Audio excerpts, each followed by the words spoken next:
টোটোগুলো ফাঁকা নেই। রোজা রাখি মেজাজটা একবার খারাপ হয়ে যাচ্ছে।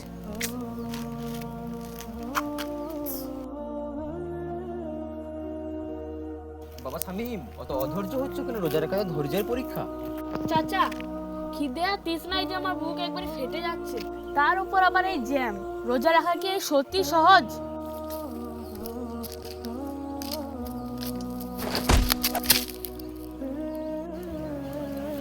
এই এই এই, দেখে চলতে পারিস না? রোজা রেখেছি বলে যা মন তাই করবি নাকি? তোদের মতন ছোট লোকদের জন্যই তো রাস্তায় বেরোনোর দায়। মাফ করবেন ভাইয়া, ক্ষুধার্ত ছিলাম, মাথা ঘুরছিল, ওই জন্য খেয়াল করিনি। দাঁড়াও শামিম, তুমি কি ভুলে গিয়েছো যে তুমি রোজায় আছো?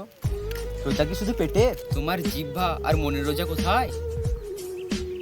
সারাদিন না খেয়ে থেকে রোজা রেখে মানুষের উপর রাগ দেখিয়ে মানুষকে কটু কথা বলে সে রোজার কোনো মূল্য নেই।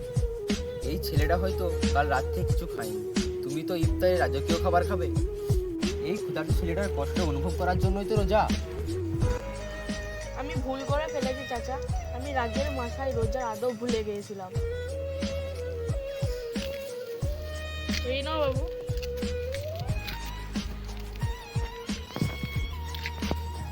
সরি বাবু, আমার তোমাকে বকা দেওয়া উচিত হয়নি। এই টাকাটা নিয়ে কিছু ইফতার করে নেব। রোজা মানে শুধু না খেয়ে থাকা নয়, রাগটাকে নিয়ন্ত্রণ করা আর মানুষকে দয়া দেখানো। আসুন, আমরা এই রমজান মাসে পেটের রোজার পাশাপাশি মন ও মুখের রোজাও রাখি। রমজান মোবারক।